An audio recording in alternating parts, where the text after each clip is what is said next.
నమస్తే welcome to our channel నేను మెస్సిరి ప్రతినిధి అప్పుడు ఆ సినిమా ఎంత సెన్సేషన్ క్రియేట్ చేసిందో మనం చూసాం అంటే పొలిటికల్ వైజ్ గా ఎలా ఉంటుంది నాయకులు ఎలా ఉండాలి అని చెప్పేసి అయితే ప్రతినిధి మూవీ వచ్చింది అది చాలా బాగా హిట్ అయింది అయితే ఇప్పుడు నారా రోహిత్ ఆ సినిమా తర్వాత చాలా కాలం గ్యాప్ తీసుకున్న తర్వాత ప్రతినిధి 2 తో వస్తున్నారు అయితే ఆ టీజర్ అయితే రిలీజ్ అయింది సో ఆ టీజర్ గురించి మనకి చెప్పడానికి తన రివ్యూ మనతో పంచుకోవడానికి మనతో పాటు ఉన్నారు ప్రముఖ రాజకీయ విశ్లేషకులు అడిసిమిల్లి శ్రీనివాస్ గారు నమస్కారం సార్ నమస్కారం అండి సార్ ఇప్పుడు చూస్తుంటే మనం అప్పుడు చూసాం నారా రోహిత్ గారు ప్రతినిధి అని చెప్పేసి అసలు పొలిటికల్ గా అసలు ఒక నాయకుడు అనేవాడు ఎలా ఉండాలి ఏంటి అని చెప్పేసి ఇప్పుడు మళ్ళీ ప్రతినిధి 2 అని చెప్పేసి వస్తున్నారు అండ్ టీజర్ చూసాము అసలు ఆ టీజర్ చూసిన తర్వాత అసలు మీకు ఏమనిపించింది నాకు అది ఎవరో బాగా ఎక్స్పీరియన్స్డ్ డైరెక్టర్ అంటే చెయ్యి తిరిగిన డైరెక్టర్ తీసిన సినిమాలాగా అనిపించిందండి మూర్తి గారు ఇదే ఫస్ట్ సినిమా అనుకుంటా ఆయన మూర్తి గారు మన టీవీ5లో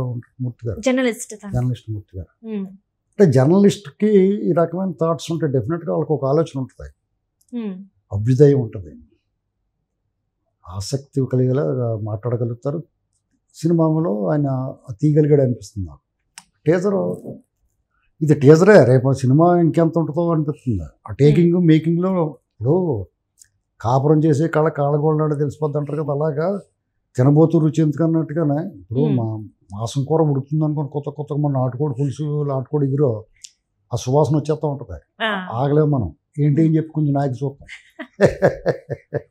అలాంటిదే టీజర్ అంటే తినే ముందు కూర ఉడుకుతున్నప్పుడే కొంచెం టేస్ట్ చూస్తాం మీరు గ్యారంటీగా మొక్క తీసుకుని నోట్లో పడాల్సిన ఉంటారు ఇంటికాడ గ్యారంటీగా అవును కదా టీజర్ అంటే అదే అద్భుతంగా ఉంది అప్పుడు ఆ కూర ఆ ముక్క తిన్న వెంటనే బాగుంది అనుకోండి వెంటనే దండం పెట్టి తినేస్తారు కదా అనే కదా అసలు నాకు చాలా ఆశ్చర్యం వేసిందండి నాకు రెగ్యులర్గా మూర్తి గారితో పరిచయం ఉంది నేను ఆయనతో పాటు షోలో పాల్గొంటాను కానీ అసలు సినిమాల విషయం ఎంత టాలెంట్ అని అసలు నేను ఎక్స్పెక్ట్ చేయలేదు అంటే ఎంతసేపు టీవీల ముందు కూర్చొని అంటే స్క్రీన్ ముందు కూర్చొని న్యూస్ చదివే వాళ్ళు న్యూస్ చదివేవాడు కాదే ఆయన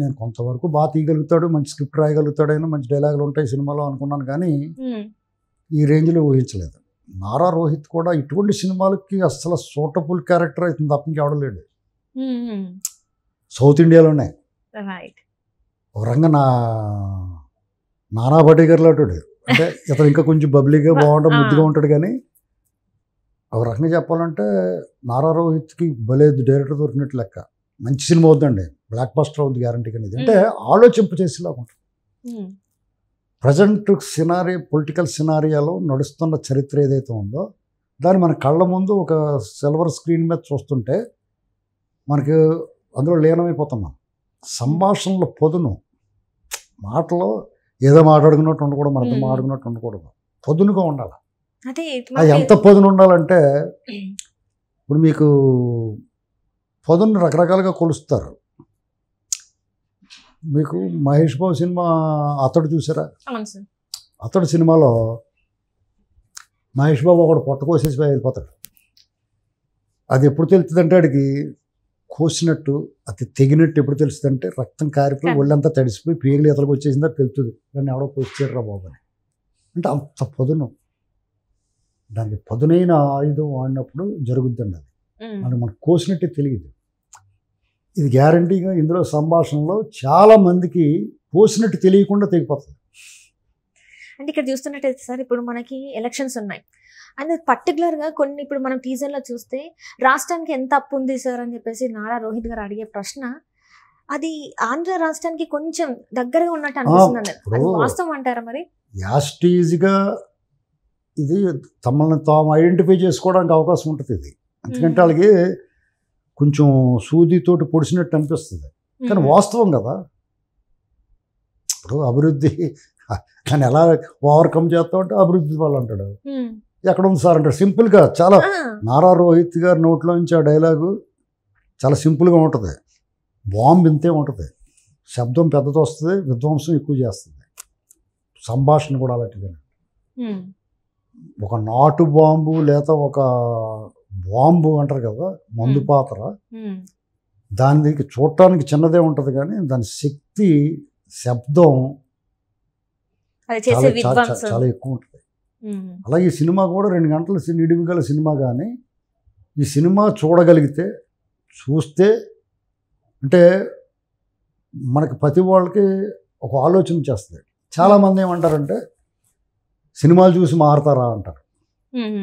కల్పితం కదా, కల్పితం కదా సినిమా అంటే, ఫిక్షన్. కానీ truth is stranger then fiction. వాస్తవం కల్పన కన్నా విచిత్రంగా ఉంటుంది. మనకి కల్పితం రవి కాంచిన చోట కవి కాంచిన అంటారు. ఇక్కడ మనకి కొత్తగా అతను కనిపెట్టి చెప్పక్కర్లేదు.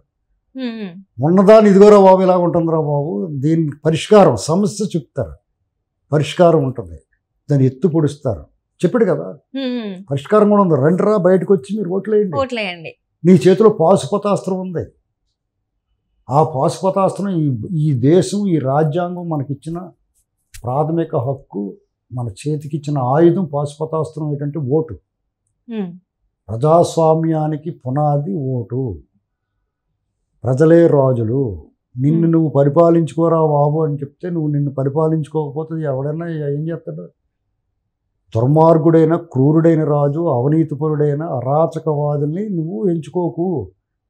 నీ బతుకు నిన్ను బతకనిచ్చేవాడిని, నీ కూడు నిన్ను తిననిచ్చేవాడిని, నీ ఇంట్లో నిన్ను వండనిచ్చేవాడిని, కూల్చేవాడిని కాదురా బాబు, నిర్మించేవాడిని, పనివాడిని, పనికి మాలిన వాడిని కాదురా బాబు, పనివాడిని ఎంచుకోమని చెప్పేసి మన రాజ్యాంగం మనకి ఇచ్చిన హక్కు అది. నిన్ను నువ్వు పరిపాలించుకో అన్నాడు. అదే చెప్తున్నారు వాళ్ళు. లాస్ట్కి ఏమన్నాడంటే తను ఒళ్ళు విరిచి బయటకు వచ్చి ఓటు వేయండి, లేకపోతే దేశం వదిలేయండి, లేకపోతే చచ్చిపోండి, సింపుల్ గా చెప్పేశాడు ఆయన. అంతే కదా. అసలు ఆ డైలాగ్ మీనింగ్ ఉంది. ఓటు వేయని వాడు చచ్చిన వాడితో సమానం. ఖచ్చితంగా. ఎందుకంటే సమాజంలో ఇంత దుర్మార్గం జరుగుతున్నప్పుడు నువ్వు ఆ దుర్మార్గాన్ని నువ్వు వెళ్ళి ఫిజికల్గా భౌతికంగా యుద్ధం చేసి అరికట్టలేనప్పుడు నీ చేతిలో ఉన్న ఆయుధాన్ని అస్త్రాన్ని ఎందుకు ప్రయోగించవు? ఇప్పుడు నేను రోడ్డు మీద వెళ్తానండి, ఎవరికి అన్యాయం జరుగుతుంది, దానికి కారకులైన సిస్టమ్ వ్యవస్థ నేను ఏమీ చేయలేను వ్యక్తిగా. కానీ ఓటు వచ్చినప్పుడు దానికి కారకులైన వాళ్ళని శిక్షించడానికి నాకు ఒక ఆయుధం అది.